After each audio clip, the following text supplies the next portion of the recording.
una pista. Íbamos en listeria.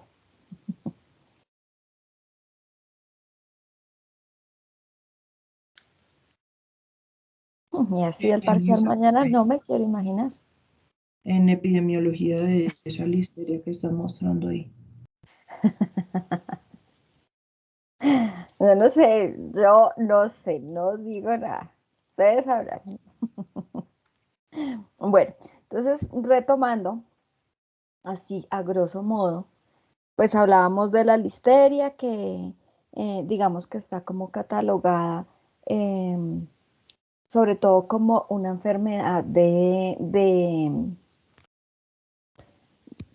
origen, pues de origen no, sino es una de las principales eh, bacterias que tienen ahí su componente zoonótico y su componente de transmisión por alimentos. ¿Mm? Puede afectar tanto a humanos como a animales.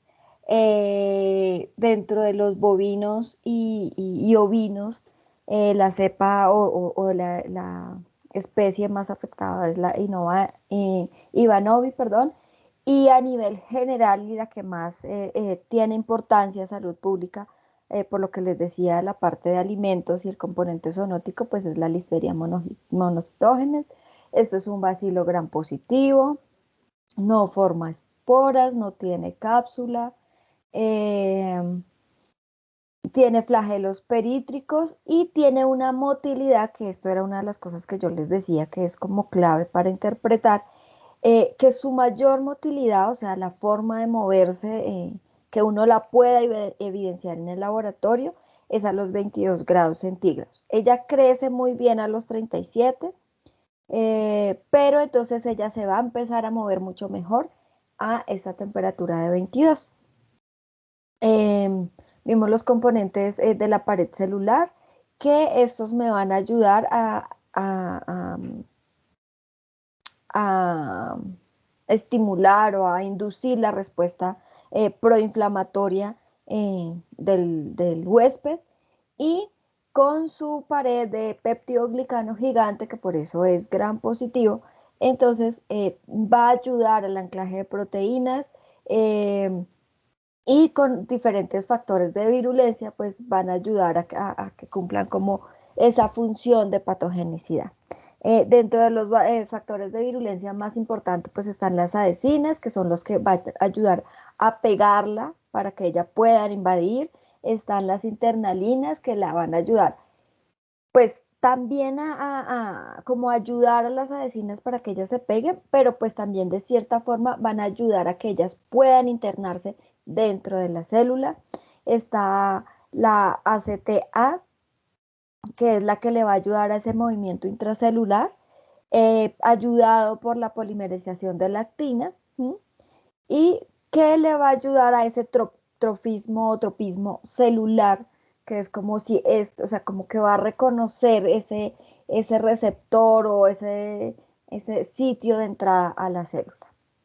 Eh, Está la listeriolizina o hemolicina, eh, que también va a ayudar como a que se formen poros dentro de la membrana celular, dentro de eh, sí, de la membrana celular del huésped o de la célula diana, la que va a invadir, y pues es la que va a ayudar a que esa listeria, esa bacteria como tal, eh, pueda romper ese fagolisosoma. Otra de las funciones es la lisis de las vacuolas de ferritina, que va a ayudar a que puedan infectarse entre células, o sea, va a invadir una célula y con todo esto ayuda a salir e a infectar a la siguiente. También está la fosfolipasa C, es específica de fosfatidilinositol, que todo esto va a ayudar, todo, cuando ustedes escuchen como lipasas, asas, todo eso se tratan de enzimas, y las enzimas siempre van a ser como agentes que van a ayudar a romper. Entonces, siempre que vayan a ver algo con asas, es porque van a mediar o van a ayudar a la lisis de las membranas o de las células. Otros productos pues son hidrolasas de sales, o sea, otras enzimas que van a ayudar a que rompan esas sales biliares y pueda pasar perfectamente por la luz intestinal en el momento de que esa bacteria llegue vía oral. Hay proteína, está la proteína P60 que también puede ayudar a la adherencia y hay otro tipo pues de productos, sin embargo pues todavía están como en proceso de para qué funciona. Estas eran las características de crecimiento en los medios. De los cerobares, que está también la clasificación es similar a la de las salmonelas, o sea, vamos un poquito más allá. También se van a utilizar los antígenos somáticos, que es el O, el flagelar, que es el H, y que con las pruebas que a ustedes les preguntaron la vez pasada en el ABP, que cómo se hacía esto, que yo también se los dije y me ignoraron por lo visto, estos se llaman, para hacer estos cerobares o determinar estos tanto en salmonela como en las bacterias que ya tienen estas clasificaciones, se hacen con pruebas que se llama serotipificación o genotipificación. Dos pruebas diferentes, dos fundamentos diferentes, pero la finalidad es llegar al cerobar.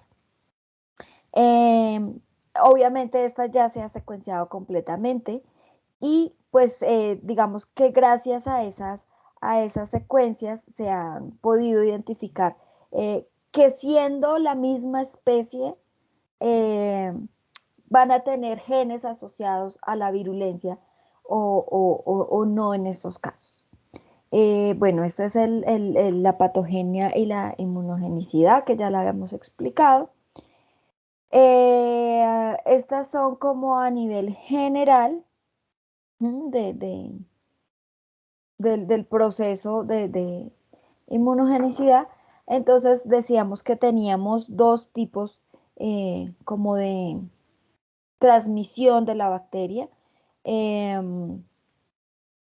Entonces, una que puede ser en neonatos, ¿sí? Que puede ingresar a nivel oral, pero de la mamá, ¿sí? Y va a pasar vía eh, intrauterina y pues obviamente puede haber afección en el feto, pueden ocurrir abortos o en caso que el niño nazca, el niño o el animal nazca, pues digamos que no tienen mucha sobrevivencia porque van a haber procesos de meningitis neonatal, entonces puede causar la muerte inmediatamente.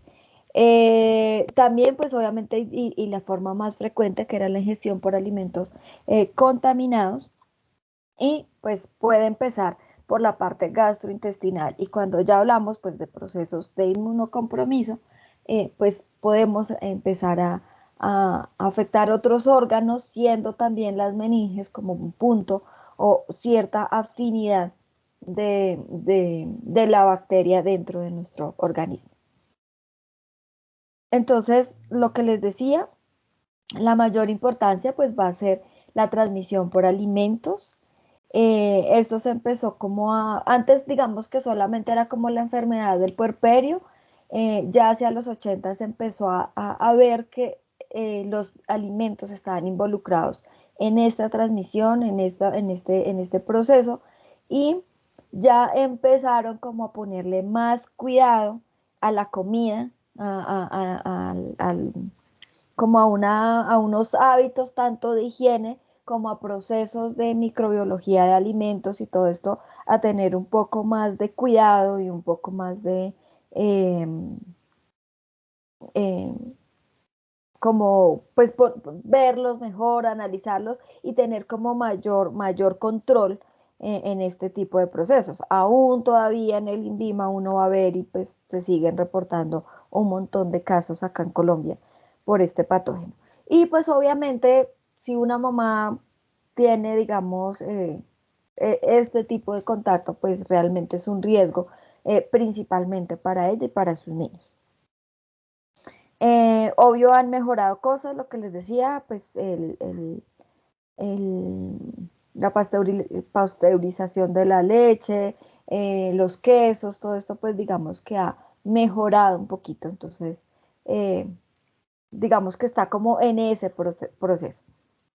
una capacidad que tienen estas bacterias es que yo puedo poner la leche y dejé la leche a medio hervir por ahí en el mesón y, ay, juepucha, se me olvidó la leche, echémosla a la nevera, pues ellas no le van a hacer nada y van a crecer a una temperatura de refrigeración. Entonces, el hecho, pues muchas veces las bacterias van a estancar su crecimiento cuando están en temperaturas un poco más frías, pero en este caso ellas no lo van a hacer y se van a seguir pues multiplicando dentro de los alimentos. ¿Por qué esto se da? Porque ellas son capaces, como la salmonela, de formar las biopelículas que yo les contaba desde el principio, pues que le van a ayudar a su mayor resistencia. Entonces, pues digamos que todos los embutidos, lácteos, leches, todo esto, pues digamos que era un foco y se empezó a seguir como toda esa cadena de transmisión desde la producción de los animales, ¿sí? Que estén en adecuadas condiciones hasta el momento en que realizan los productos para los que son dispuestos.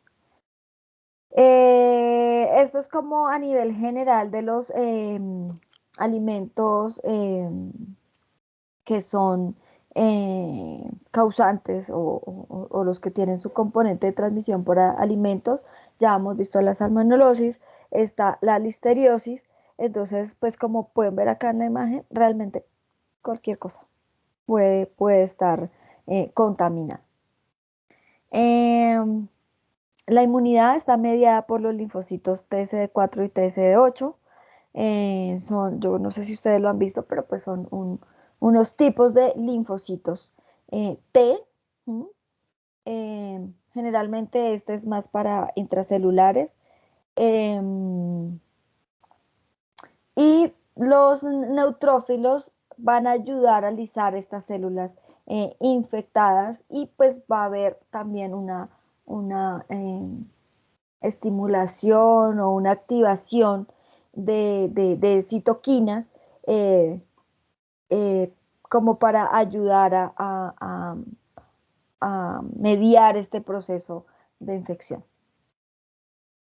Eh, pues los patrones de enfermedad pues van a depender de cómo entró y cómo está el sistema inmunológico del animal. O sea, pueden empezar por una conjuntivitis, una gastroenteritis y ya en procesos un poco más graves pues ya podemos llegar a una meningoencefalitis.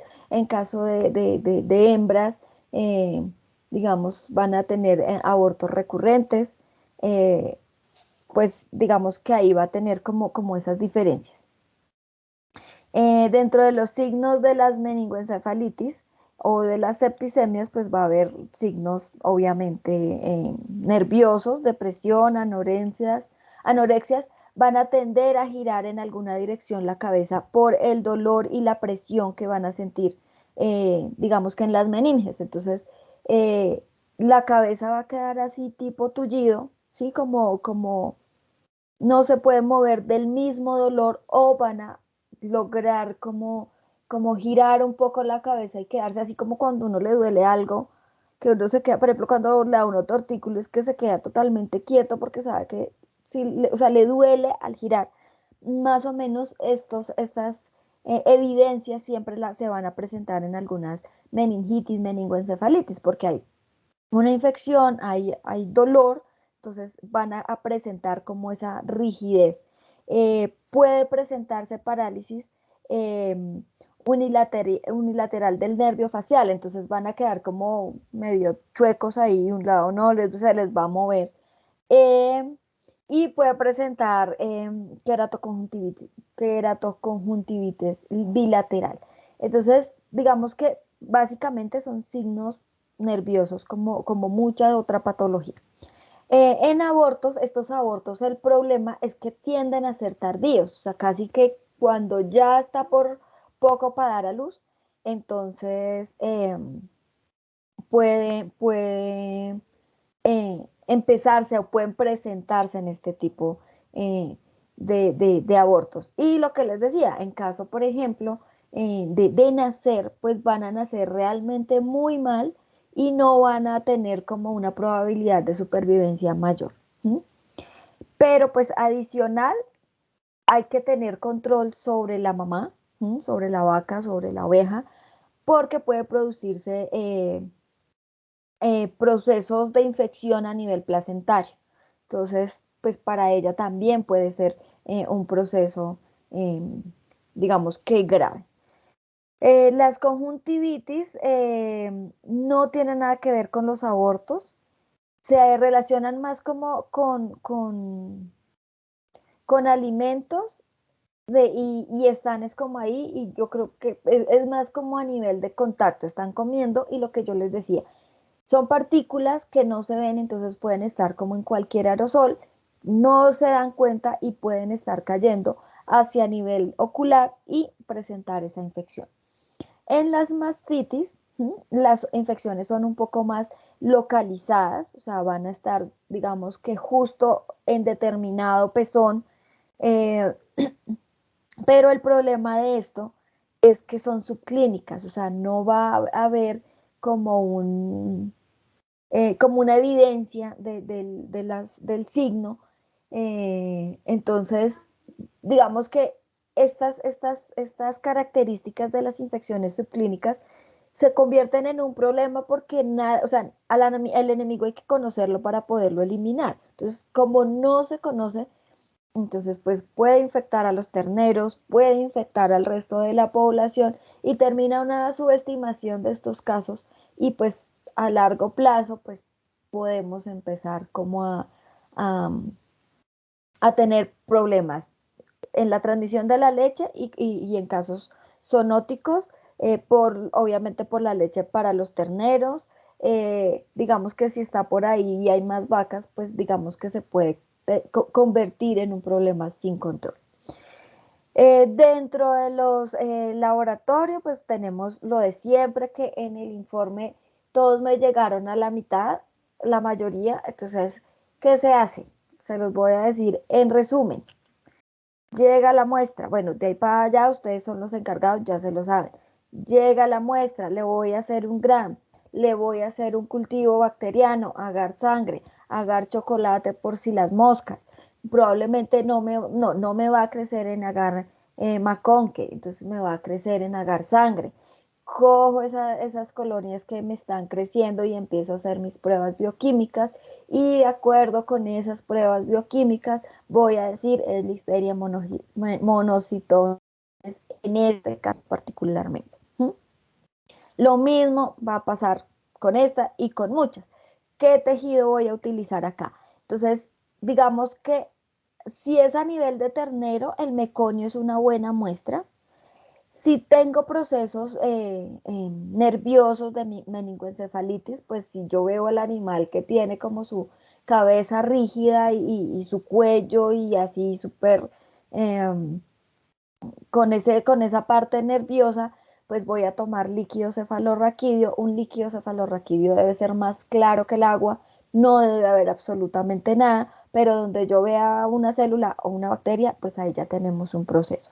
Eh, si ya pues postmortem un tejido, puede ser cerebral, de vaso, de hígado, o si hay una septicemia podemos tomarlo de sangre. Les repito lo de la vez pasada en el ABP.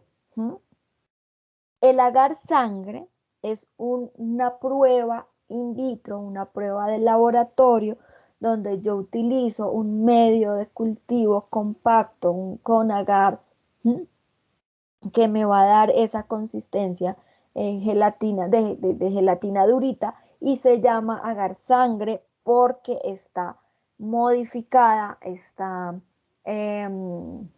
enriquecida con una sangre extra que yo le echo, con sangre de cordero, principalmente los conseguimos a nivel comercial. No confundir con un hemocultivo. ¿M?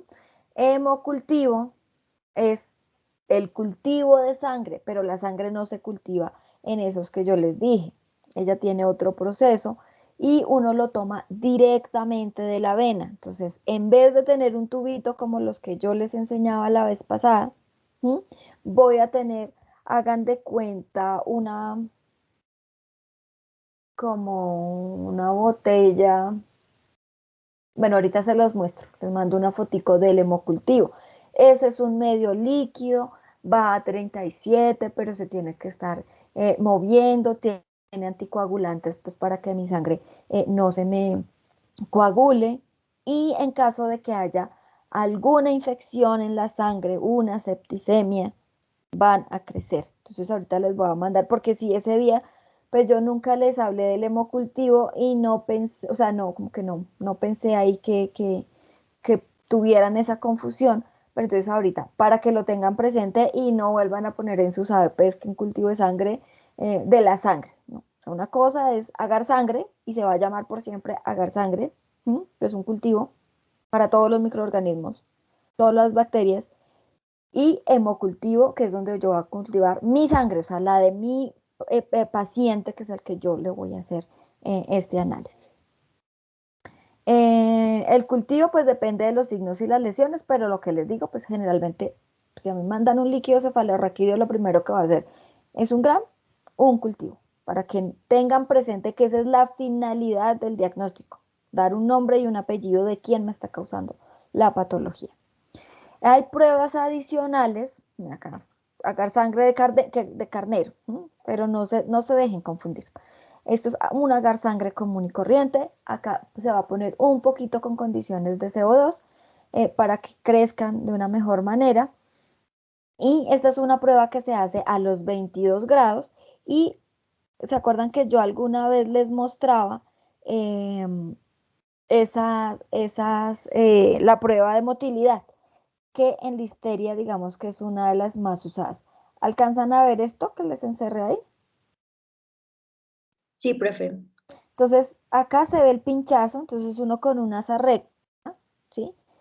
Siembra ya en cultivo, siembra la bacteria, acá se ve que se sembró hasta acá, se pone a incubar a crecer a 22 grados centígrados. Entonces, como esta bacteria tiene nuestros flagelos divinos, ella va a empezar a moverse. ¿Sí? Entonces, realmente esto de acá es el movimiento de ella y es característico que es un crecimiento en sombrilla, porque si ustedes ven, pues acá les señalé este rojo, pero eh, si ustedes ven acá, pues está por donde uno pasa el asa, ¿sí? Entonces es una característica de especie de Listeria monocitógenes, no todas producen esto.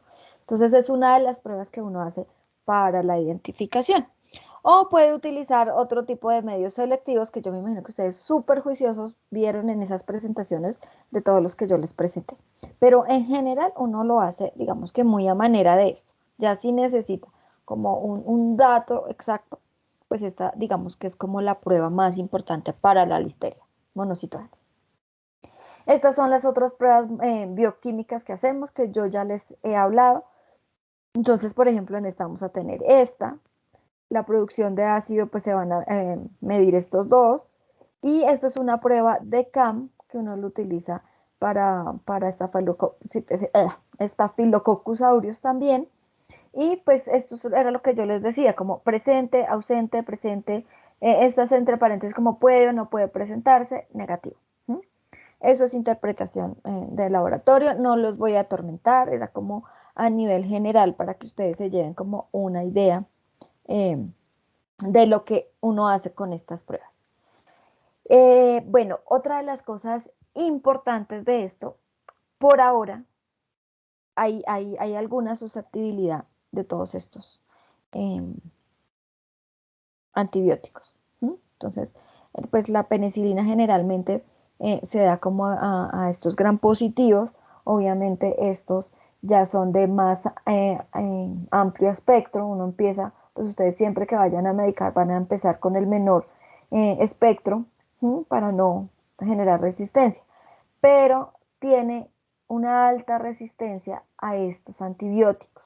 Entonces, lo que les decía, tengo diarrea, antibiótico, tengo dolor de garganta, antibiótico, me duele una uña, antibiótico. ¿Mm? Todo es antibiótico. Yo regaño a mi familia y todavía como que no me creen, yo no sé. Ay, es que tenía un dolor de garganta, eso yo me tomé un antibiótico. No, señor, lo mismo pasa con los animales. Entonces, pues tienen una alta resistencia a estos antibióticos. Entonces, cada vez que uno pierde o genera una resistencia, pues va perdiendo opciones de tratamiento. Entonces, esto es a nivel general de la Listeria monocitógenes. Y ahora, pues otra de las más importantes a nivel principalmente gástrico es la Helicobacter. Entonces, eh, el Helicobacter es una bacteria.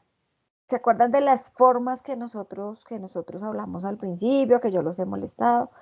Cocos, bacilos y espirales. Entonces, acá viene nuestro primer ejemplo de una bacteria eh, espiral. Entonces, ella va a afectar, pues va a estar principalmente en el estómago, pero puede afectar cualquier parte del tracto gastrointestinal y puede hacerlo tanto en humanos como en animales. ¿Mm?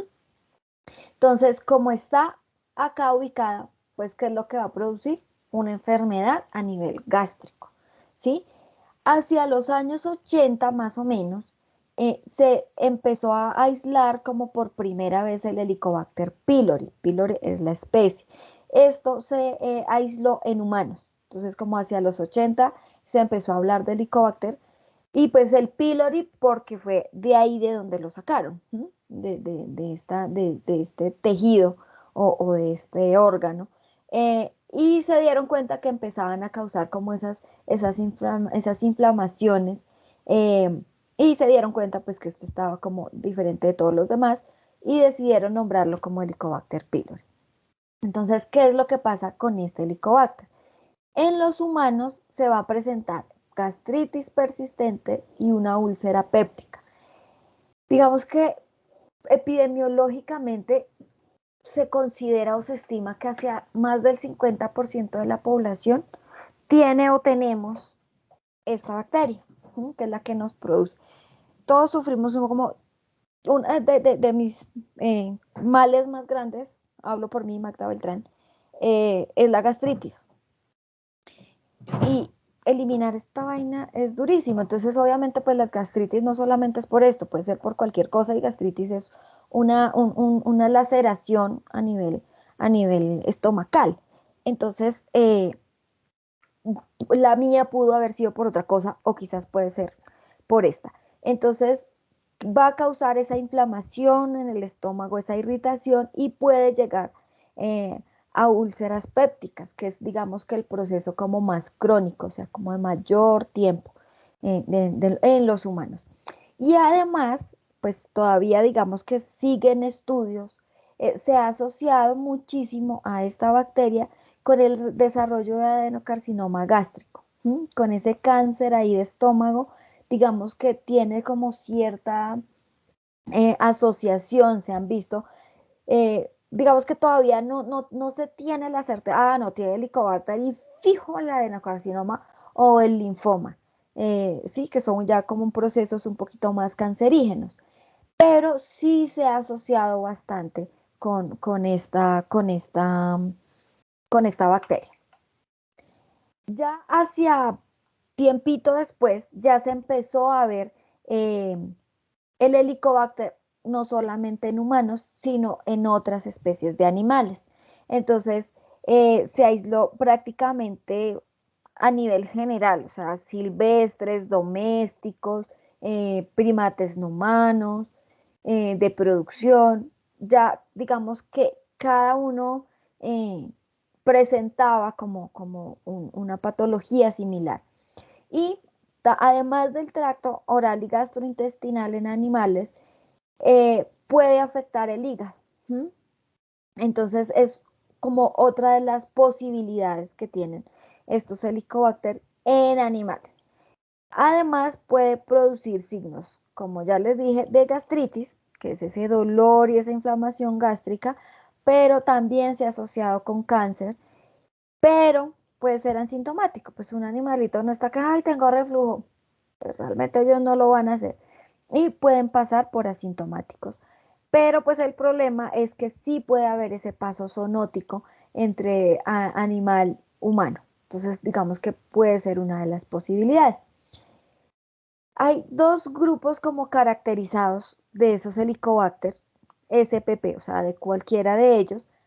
Unos que van a estar asociados como al tejido gástrico, o sea, toda la parte del estómago, y los otros que van a estar asociados un poquito más abajo, que es hacia el intestino delgado y partes del hígado. Entonces, no todos me van a afectar el estómago y no todos me van a afectar el hígado. Acuérdense del tropismo y de la afinidad que tienen los microorganismos por determinado órgano. Entonces, estos pueden ser patógenos, se pueden convertir en patógenos directamente, ¿sí? Oportunistas, porque pues se aprovechan del estado también. Digamos, un portador asintomático, pero en X o Y circunstancias tuvo un problema con el sistema inmunológico, pues ahí empezamos a tener, digamos que ya unas manifestaciones más graves. Y pues su componente zoonótico pues es bastante importante. Dependiendo de los animales, se han reportado diferentes especies. Entonces, uno siempre es como, Helicobacter pylori. Y yo creo que ustedes lo habrán escuchado y en propagandas y no sé qué. Que el Helicobacter pylori. ¿Mm? El pylori principalmente, pues se ha aislado de humanos, pero pues también se han aislado de felinos y de ovinos. Entonces, digamos, con los felinos, pues uno tiene una estrecha relación con su gatico, entonces pues puede haber ahí como un intercambio humano felino, ¿sí? Su componente zoonótico de una o de dos vías. El felis, que ese pues principalmente, o el primer aislamiento ocurrió en felinos, en gaticos, pero pues también se han aislado de gatos y también de humanos. Entonces, lo mismo, acá vamos a tener nuestro componente zoonótico por la proximidad de nuestras mascotas. Eh, está creo que esto está corrido. Está el Swiss, que es pues obviamente en cerdos, canis, o sea, todo este tipo, ya hay bastantes, ¿sí? Que se han descrito en animales. Entonces, por ejemplo, esto pues se ha aislado también en aves, eh, este que se ha aislado en bovinos.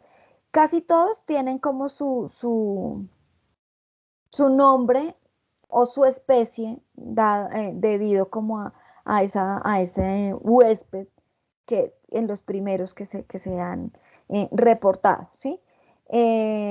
Entonces, pues lo que les digo, digamos que las patologías van a ser similares, pero digamos que cada uno tiene su dueño. Dentro de la morfología, estas son bacterias gram negativas, ¿sí? Dependiendo de estas especies, o sea, lo que les digo, el género Helicobacter como tal, o sea, toda la H es gram negativo, ¿sí? Pero el resto de características pues van a depender de la especie. Entonces, pueden haber espirales muy enrollados, que era como al principio que yo les mostraba, que eso es como, no sé, esto es horrible, como un rizo así bien chuto, ¿sí? Pero pueden haber unos que no estén tan ligeramente doblados, sino apenas tengan alguna curvatura. Entonces, cuando uno las pueda ver, pues digamos que va a ser un poquito, eh, entre comillas, más fácil determinarlas, ¿sí? Entonces, lo que les digo, pues va a depender de la especie. El tamaño también va a variar dependiendo de la especie. Pueden haber más grandes, pueden haber más pequeñas, pueden haber eh, más anchas, más delgadas, pues digamos que son de la misma familia, pero no son iguales. Acá se me corrió. Y tienen una característica principal, y eso sí, todas aplican, es que son móviles. Todas presentan esos flagelos perítricos y todas van a tener esa capacidad de moverse. Dentro de los factores de virulencia, pues están los flagelos, que precisamente por ellos es que ellas se van a poder mover libre como el viento. Entonces, ¿para qué le van a ayudar? Pues al poderse mover va a ser mucho más fácil que ellas puedan penetrar en ese moco que hay, que es como nuestra primera resistencia, y se van a poder adherir a las células epiteliales del estómago, ¿sí? Entonces, obviamente esa versus una que no tuviera flagelos, pues esta tiene mayor probabilidad. Además, también tiene fibrillas periplásmicas, que son como los pili, que son un poquito más chiquitos. Entonces, estas se van a envolver helicoidalmente alrededor del cuerpo. Yo no sé si ustedes se acuerdan como de las primeras clases de las características de las bacterias que ellos tienen como o sea, es que dibujar acá es como difícil. Digamos que este es el Helicobacter y es como si les pasaran como unos palitos acá, como si los enrollara, ¿sí? Entonces, eh, eso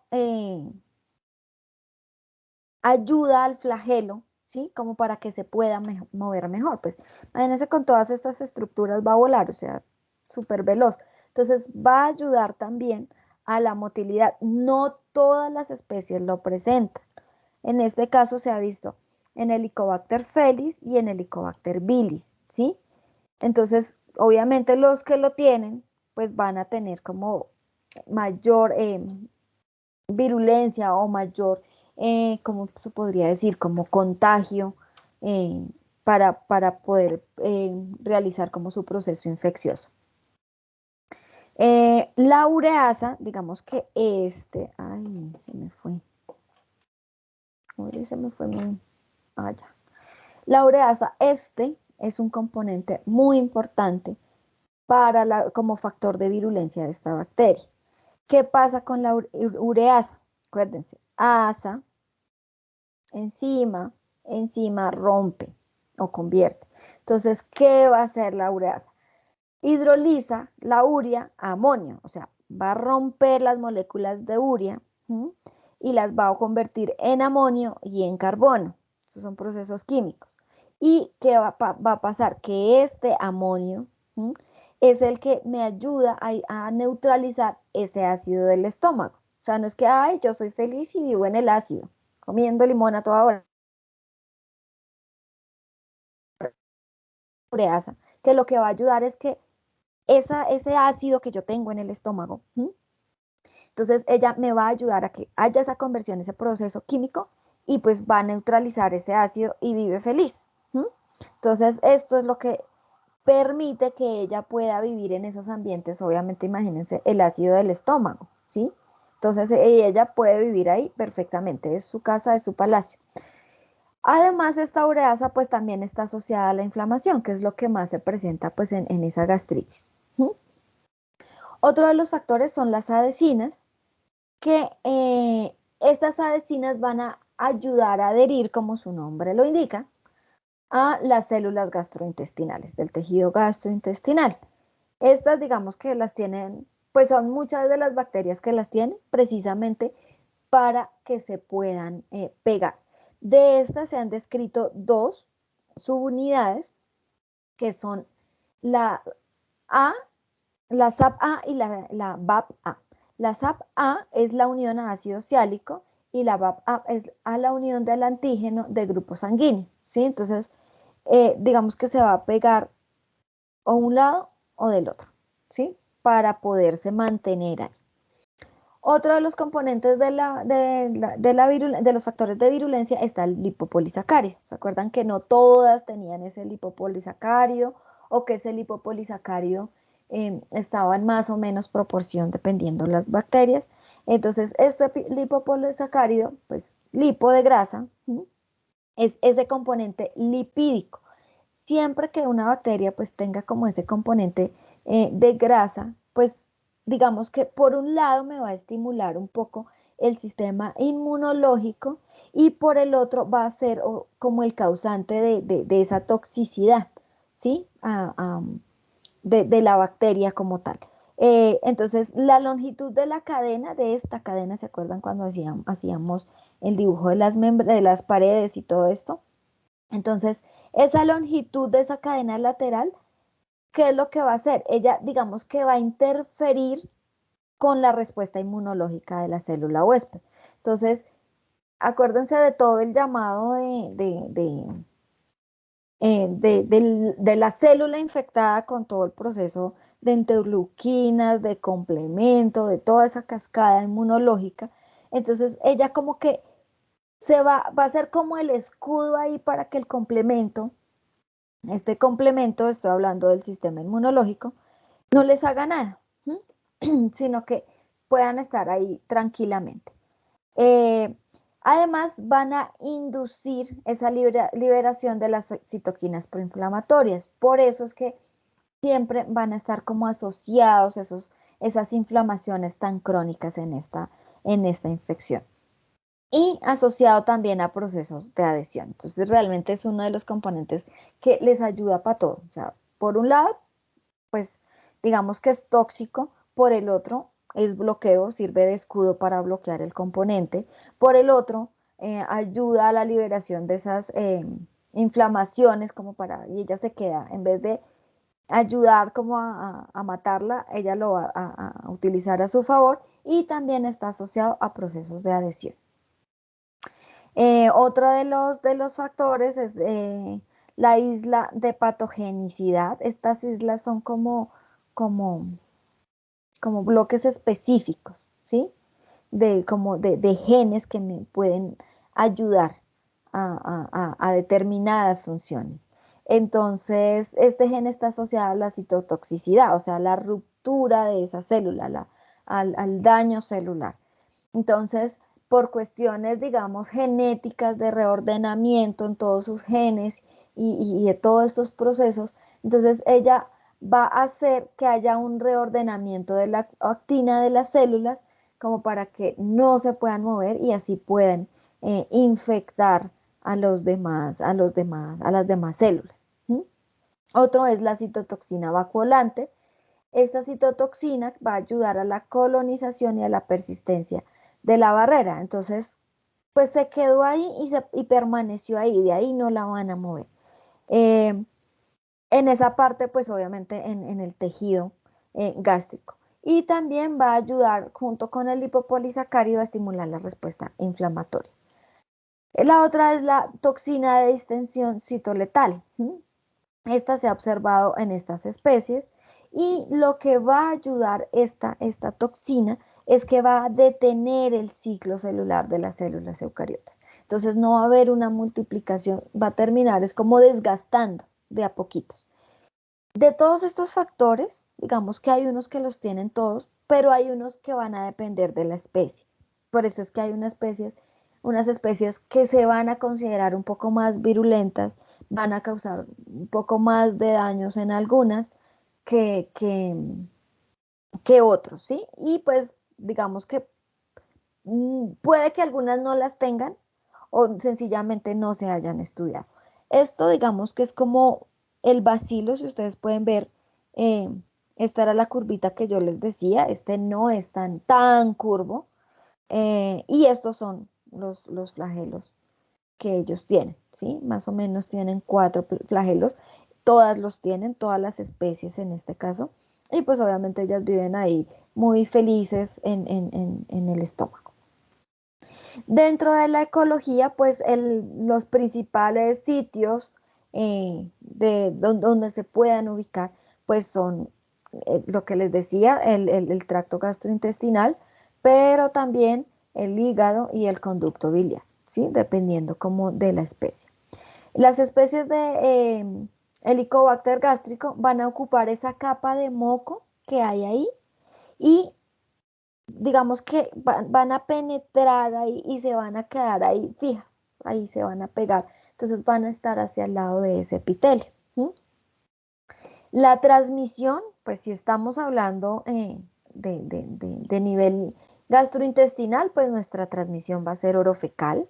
Eh, digamos que está como en discusión aún si se han, eh, digamos que si hay otra forma de transmisión, pero no han encontrado como una evidencia que va a decir, uy, sí, eso es y punto y la van a poner. Pero principalmente pues va a ser de esta forma. Y dentro del potencial zoonótico, pues sí hay un alto componente zoonótico, ¿sí? Porque no solamente lo que les decía, el contacto estrecho con mascotas, con animales, sino que también a partir de productos lácteos, como les decía. Entonces, si está, por ejemplo, ocasionando una mastitis o si sencillamente están ahí a ese nivel de los animales, de las vacas, de los que producen leche, y ustedes van a sacar y van a tomar esa leche, pues obviamente pueden arrastrar la bacteria y se están comiendo eso. Entonces, sí tiene un gran componente zoonótico. Dentro de los componentes inmunológicos, pues van a diferir dependiendo de la especie del animal al que afecte, o sea, del huésped. Si es perro, gato, cerdo, el que sea. Pero lo que sí es muy, muy, muy característico, pues va a ser esta inducción de la respuesta inflamatoria crónica, lo que yo les decía y les nombraba por estos factores de virulencia, ese estímulo de las citoquinas proinflamatorias. Entonces siempre va a ser una característica eh, de esa inflamación. Entonces, esto viene siendo un proceso eh, crónico, ¿sí? No es que, ay, me la comí ya, oh, morí, me duele, tengo cáncer. No, esto es un proceso realmente largo para llevarse a cabo estas manifestaciones. Eh, esa respuesta inflamatoria crónica, pues digamos que se va a asociar a la infección, ¿sí? Y esa regulación, esa respuesta inmune, pues puede fallar. Entonces, digamos que es como, ellas son como lentas, lentas, lentas y van causando como ese daño.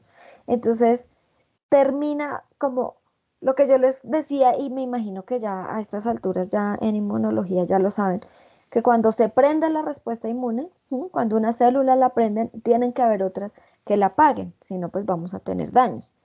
Entonces, acá como el proceso es crónico, entonces se va a activar esa reacción inflamatoria, y ya como que el organismo, ay, qué mamera, eso como que ya está ahí.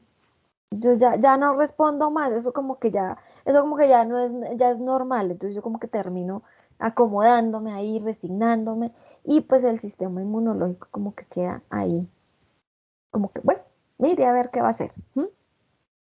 Y la respuesta precisa de la infección con las diferentes especies, eh, digamos que todavía está en ese estudio. Entonces no hay como algo así claro que les diga en animales va a pasar esto y ocurre así, como de pronto lo veíamos con la salmonela, con la coli, con la shigella. Entonces digamos que en esta pues es una bacteria relativamente joven, ¿sí? Porque pues estamos hablando, por ejemplo, de tuberculosis que tiene más de, no sé, medio siglo, eh, salmonelas, chiguelas, que son, digamos que viejas, viejas. Esta realmente es una bacteria un poco más reciente, de los años 80, eh, y pues hasta ahorita están como en proceso de estudiemos qué es lo que está pasando y qué es lo que estamos viendo.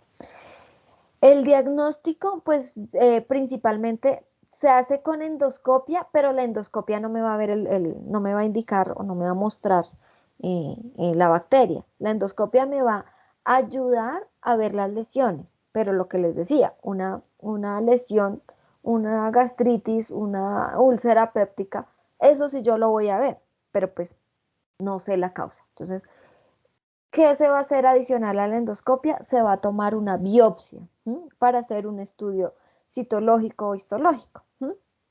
Entonces, se va a tomar ese pedacito, ese tejido del estómago, de esa partecita, de esa parte mucosa del estómago, y en el laboratorio se puede hacer una coloración eh, de, de, de este, o sea, parasitología como tal, se puede ceñir con Yemsa. Yo les mencionaba este colorante, se pueden hacer las de hematoxilina ocina, que son pues las de las patologías, y se le puede adicionalmente hacer un gram. Y en el gram voy a ver los bacilos gram negativos con una estructura helicoidal. Entonces realmente este es uno de los más importantes eh, para identificarlo, ¿sí? Para yo poder ver el bacilo.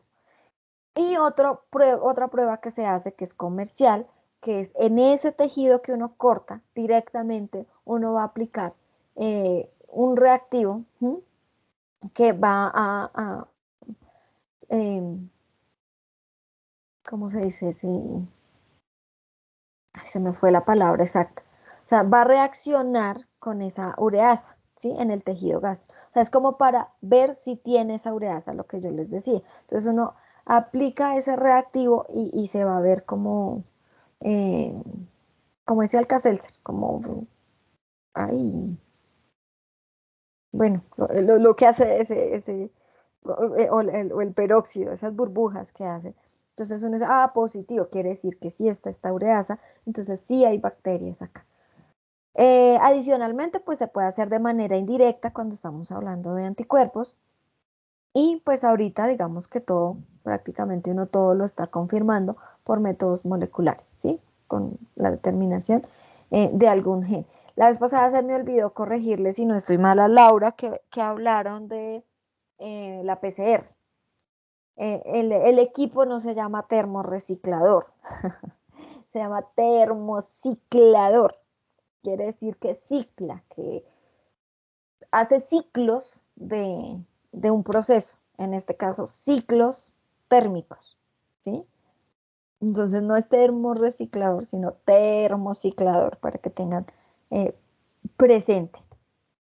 Listo, entonces eh, voy a dejar acá el tema para que ustedes no se atormenten más. Igual lo que les digo, pues realmente, si quisiera ser muy mala, debería ponerles como un punto relacionado con el Helicobacter y con listeria, ¿cierto? Porque hay solamente 20 personas. Entonces, pero como no soy tan mala por ahora, porque me están cayendo hasta bien los muchachos, así no me hablen, entonces lo voy a pensar. Em, Porfa, tengo hasta las 10 para que me hagan la actividad que les dije de, de, de la heteroevaluación y la autoevaluación. Entonces, por favor, los encargo. Si no lo hacen, se van a quedar sin nota. Ahí de una vez les voy diciendo, no para atormentarlos, sino para que tengan presente. Y no sé si tengan alguna duda.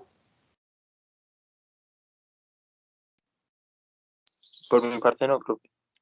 Por mi Ah, parte, bueno, y las niñas del caso clínico, ¿lo tienen? Niñas o niños, no sé si era solo niñas.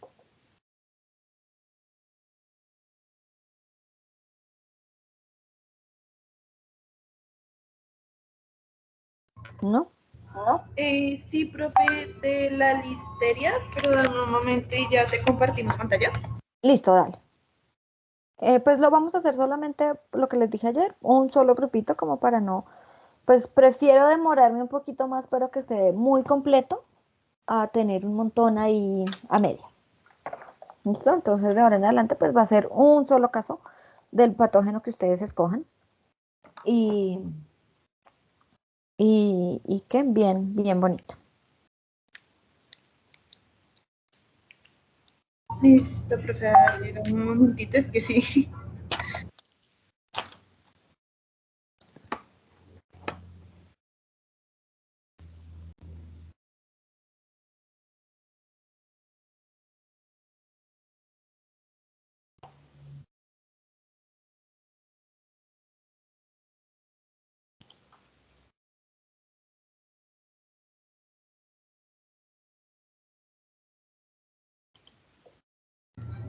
Profe, mientras se comparte, pues yo voy explicando, porque es que no se quiere compartir. Dale. Bueno, un poquito de la listeria. Nosotros investigamos y elegimos en la parte de conejos. Okay. No, pues como dijiste que no querías como perros y gatos, entonces pues bueno, ¿qué es lo que pasa ahí? No es muy común encontrarse en este tipo de animales, pero pues bueno, encontramos un caso clínico de un conejito que se llama Copito de Nieve. Y bueno, Ok. entonces ese conejito, bueno, era una conejita, ¿no? Presentaba ciertos síntomas que, digamos, incluía anorexia, depresión. También había una parte nerviosa donde la conejita volteaba como la cabeza. Ujú. Entonces, primero uno de los diagnósticos diferenciales era encefalitis, pero pues, en el caso clínico que encontramos decía que en conejos tampoco se daba mucho el síntoma, por así decirlo, del voltear la cabeza, pero pues lo tenía ahí como diagnóstico diferencial. Ok. Entonces, al parecer la hembra, eso lo dijeron a lo último del artículo, pero al parecer la hembra estaba en gestación y había tenido un aborto. Entonces, ya después de eso, de una vez la llevaron al veterinario. ¿Y qué se le hizo ahí? Bueno, se le identificó mediante diagnósticos como el ELISA. Fue como uno de los principales que le hicieron a la conejita. También PCR. A ambos le hicieron como para estar muy seguros. Bueno, ahí también decía y se recomendaba que no se usara la serología porque no va a arrojar nada como tal. Y sí, también decían, nombraban acerca de la punción que se saca el líquido encefalorraquídeo. Cefalorraquídeo, pero pues no vieron. Punción lumbar. Sí, exacto, punción lumbar, pero pues no le vieron necesario a la conejita. Okay. Pues bueno, uno de los otros diagnósticos, al parecer la listeriosis tiene unas fases, puede haber unas fases gastroentéricas, la parte totalmente digestiva, y también la parte nerviosa. Pero no decían como los síntomas no concordaban porque, como te digo, están como revueltos. Entonces, el doctor lo que escribe ahí es que se le confirmó una listeriosis. Entonces, ahí nos explicaban que hay una amplia variedad de mamíferos domésticos, silvestres, aves, peces y hasta crustáceos, que son portadores asintomáticos. Y bueno, ¿cuál es la bacteria que causa esto? Es la listeriosis monocitogenes en el tracto digestivo. Listeria monocitogenes, perdón. Cuando hablas de, por ejemplo, cada bacteria tiene su nombre y esto va para todos. Y pues la bacteria, Listeria, Shigella, Salmonella. Cuando ustedes van a hablar de la enfermedad como tal que produce, ahí se le pone elosis. Shigellosis, salmonelosis, listeriosis. ¿Listo? Entonces, si te vas a referir a la bacteria, Listeria monocitógena. Listo, profe. Bueno, entonces, después de eso, la conejita lastimosamente pues murió porque una carga muy pesada. Después del aborto puede pasar eso, puede llegar hasta la muerte. Al parecer cuando tuvo el aborto causó una hemorragia tan grande que pues la conejita se le produjo anemia. Entonces, espérame porque esto está cargando y carga y no me deja. Después de eso, el doctor también recomendó, después de que la conejita muriera, espera un momento, profe, creo que ya se puede compartir. Dame un momento.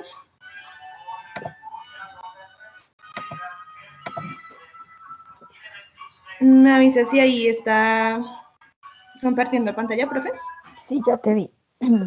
Ok, voy a ponerlo así porque de pronto no se me amplía. Bueno, entonces el agente causal, como dijo la profe, la listeria monocitogenes, los síntomas de la conejita, que era anorexia, depresión, el aborto, también la tumefacción, pues bueno, eso era uno de los síntomas aparte, no lo tenía, pero pues lo quise agregar como para tener un poquito más allá de cuáles otros síntomas pueden haber. También decía acerca de las hemorragias puntiformes en las membranas serosas de la cavidad abdominal, y esto decía que claramente se encontraba más en la parte de las... disculpa, profe, abren el conejito y lo empiezan a examinar a ver qué más tenía. ¿La necropsia?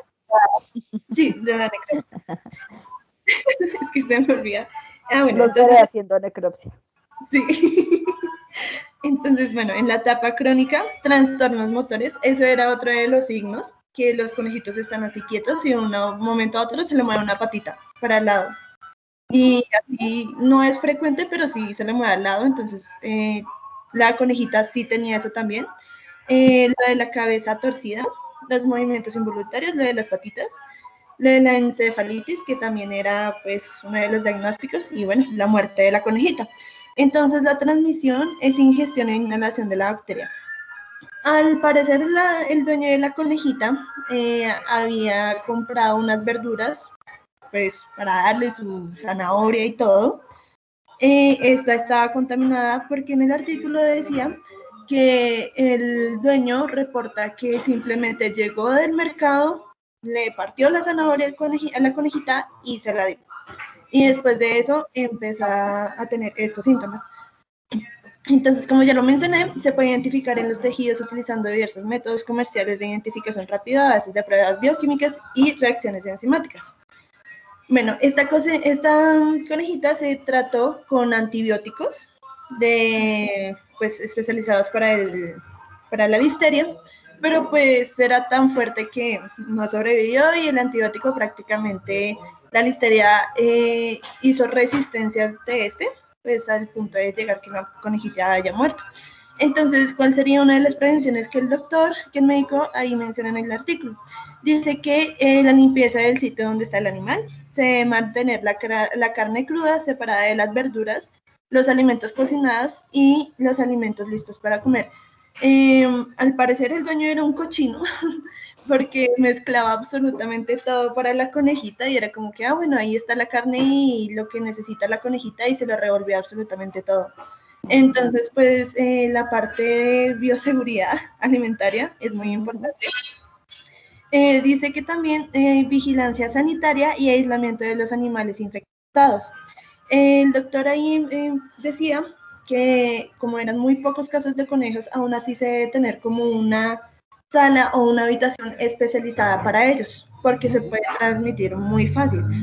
Todos sabemos que los conejitos pues hacen poco por todo lado y pues ellos a veces les da por oler y ahí se puede transmitir la listeria. Y también decía que se debía tener en cuenta la destrucción de los cadáveres de los animales infectados, de los fetos abortados y de las placentas en condiciones de seguridad según la normativa legal vigente. O sea, él explicaba prácticamente que, ok, ahí se abortó un feto y no lo podemos botar a la basura y ya que se lo lleve el camión. No, debe haber cierto proceso, la bolsa roja, algunas veces estos fetos son enviados, bueno, una parte del feto, ¿no? Son enviados para estudios más adelante si llega a otro caso. Y pues bueno, resumido es como lo que encontré en conejos, profe. Vale. Bueno, si ven ahí, por ejemplo, ella fue un conejito, pero pues tiene los mismos signos, los mismos síntomas que hablábamos ahorita, que esa parte, él tenía como una meningitis, se puede decir ahí, y tenía como todo su proceso nervioso.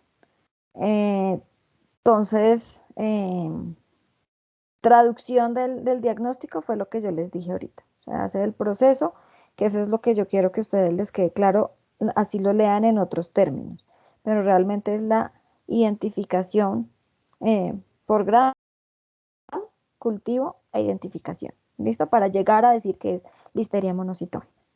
¿Listo? ¿Solo tú hablaste del grupo? No, profe, mi compañera Estefanía Hernández también. Es que te acuerdas que teníamos más, pero Sí. por tiempo no pudimos. ¿Quién fue la que me habló la vez pasada? ¿Te acuerdas? Discúlpenme los nombres. Mi compañera Estefanía, profe. Ella fue la que habló hace 8 días, ¿cierto? Sí, señora de la Yersinia, y ella explicó el caso de los peces. Listo. Dale.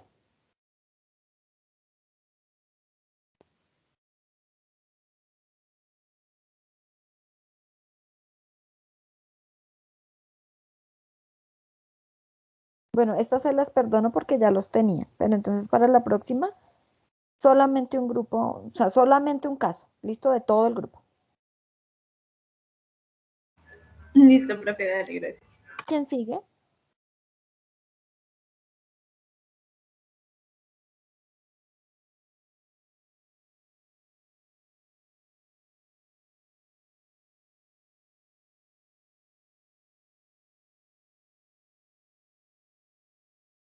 ¿No están tus compañeras, Helen? Profe, una era Nicole, pero no sé si está. No, no la vi conectada.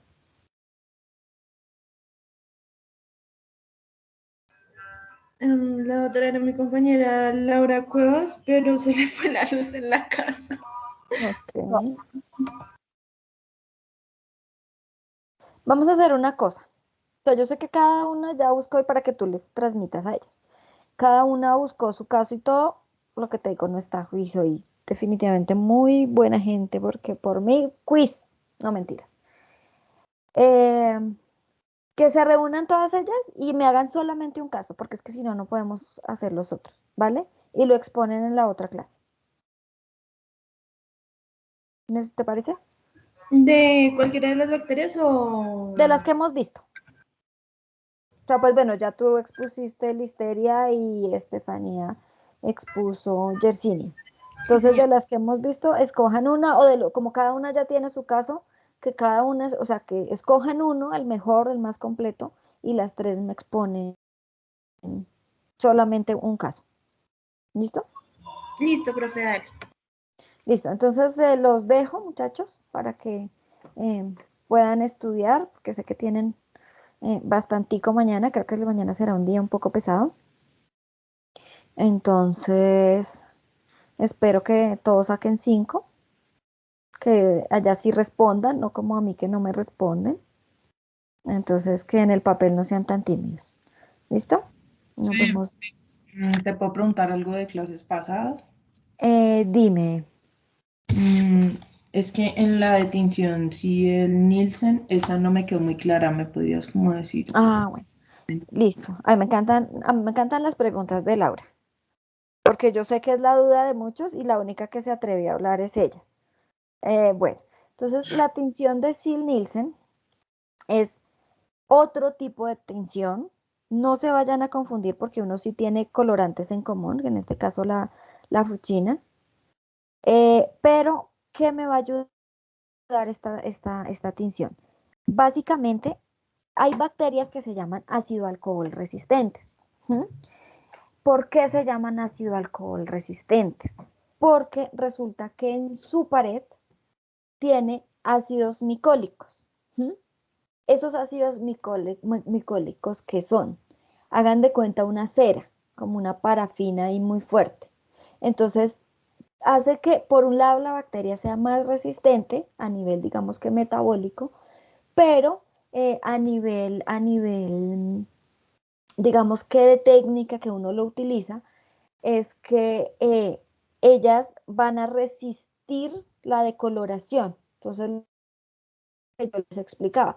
Ustedes mismos se dieron cuenta que cuando marcan la lámina y aplican el alcohol tiende a borrar. O manchen cualquier cosa con un borrador, así sea de esos que no se borran, y échenle alcohol a ver si no se borra, ¿sí? Entonces el alcohol, digamos que es muy fuerte y estas bacterias tienen la capacidad de, eh, de retener el colorante y no dejar que esa coloración, que ese alcohol eh, la, la, la, se la lleve. Entonces, así a grosso modo los pasos. Entonces ustedes, y lo voy a hacer esta se utiliza sobre todo para micobacterias que tienen en su pared ácidos micólicos. Entonces no olviden ácidos micólicos para bacterias ácido alcohol resistentes. ¿Listo? Entonces, ¿qué se va a hacer? Se va a poner la lámina, como ustedes pues ya vieron todos, como hicimos las veces pasadas, que uno hace su frotis en su porta objetos o lámina, la pone en su soporte, bueno, allí tenemos un soporte de plástico, esta toca en un soporte preferiblemente de aluminio o algo que no, que no se queme. ¿Y qué voy a hacer? Voy a poner de primeras la fuchina fenicada, se llama, pues la fuchina, la van a poner y van a tapar toda la lámina. ¿M? Entonces, yo les explicaba qué voy a hacer adicional a la otra coloración. Voy a calentarla, ¿sí? Le voy a poner un hisopo o un mechero o lo que ustedes tengan ahí que no se vayan a quemar y la voy a poner hacia abajo. Así como cuando cuando fijábamos las láminas, pues a diferencia de la fijada que eran 3 segundos, en esta voy a ponerlo durante 10 minutos, ¿sí? Y la dejo ahí, a que se caliente.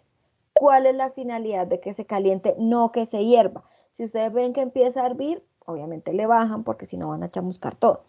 ¿Cuál es la finalidad de ese calentamiento? Eso se llama emisión de vapores.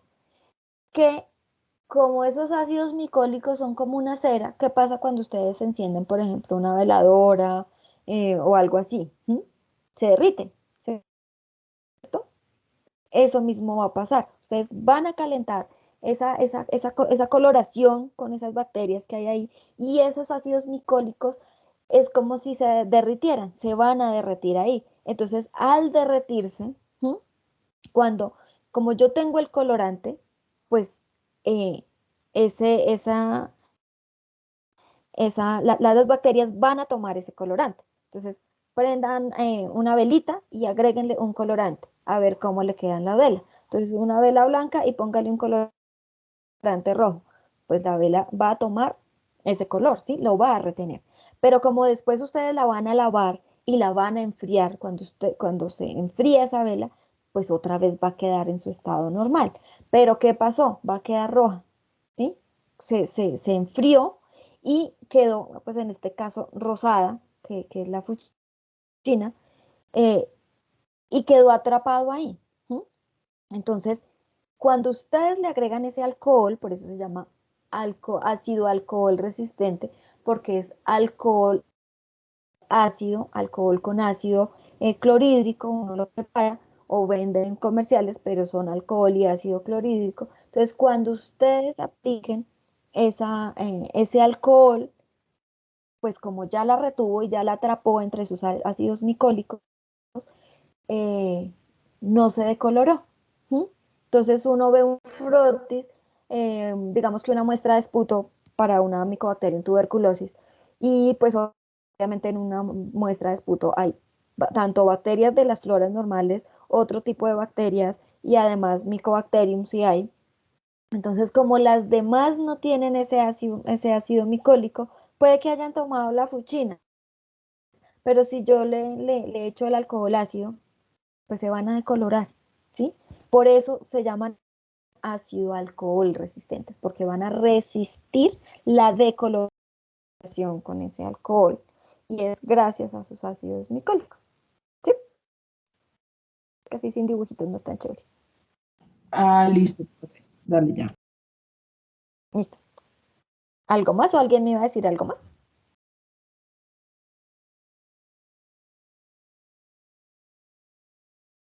Profe, yo tengo una pregunta, pero pues es más como del taller de laboratorio de parásito. Ujú. Es que hay como una pregunta donde dice que describamos en qué consiste el procesamiento de la orina, como el parcial de orina. Entonces ahí sería, digamos, como la toma de la muestra y lo que tú nos muestras de la tablita, no me acuerdo cómo se llama. Sí, esa era la primera parte, ¿se acuerdan? Que eso lo hicimos allá en la granja, Ujú. que era esa tira bioquímica. Ahí por internet ustedes pueden encontrar la tablita de esas tiras, qué significa cada cosa. O si tienen la foto, pues para que pongan ahí esa fotico. Entonces, lo primero que ustedes van a hacer es ese análisis, digamos que físico, uno generalmente hace físico, físico-químico y microbiológico. Entonces, el físico es mirar color, turbidez o aspecto, si está turbio, si está claro.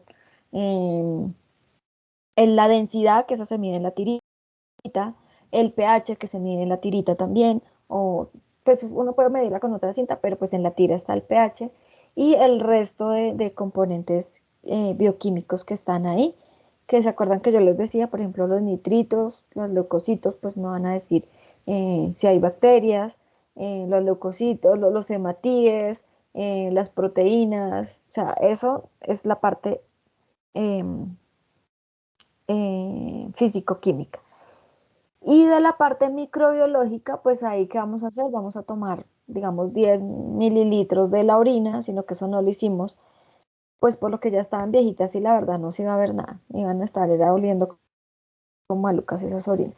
Y se va a centrifugar y todo ese sedimento, o sea, uno la centrifuga y la bota como botar así cualquier cosa, pero como están apretaditos, todo el sedimento que tenía, eso queda apretadito en el rabito del tubo y de eso, o sea, uno descarta todo ese sobrenadante. ¿Sí?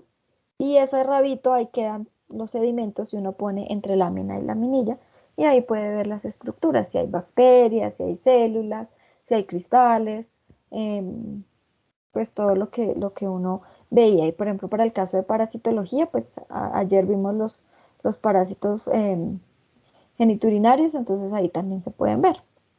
Es básicamente eso.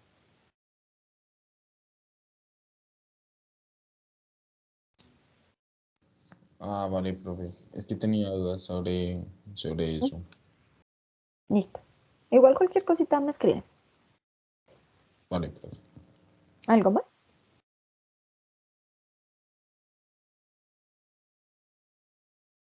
Porfa, les dicen a sus compañeros de la autoevaluación, los que no vinieron. Voy a escribir en el chat, pero ustedes que tienen más contacto directo, les recomiendo se quedan sin nota. Y no les aconsejo.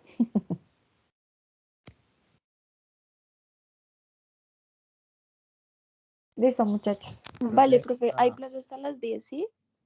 Sí, señora. Listo. Se supone que estamos en clase todos, ¿no? Entonces ahí les encargo. Listo, cualquier cosita, pues Profe, muchachos, que les vaya bien, estudien una mucho. pregunta. Dime. La toma de muestra por micción de orina es cuando nosotros, por así decirlo, estimulamos al animal para que orine por medio de los masajes. Sí, sí, se acuerda. Bueno, que ahí le tocaba a uno como a la lotería y quién era el que corría. Sí. Que tocaba correr como, ay, la orina. Sí, y si no, que el profe Sebastián les explicaba que tenían que estimular ahí como la vejiga y todo eso. Ah, ok, profe. Gracias. Ujú.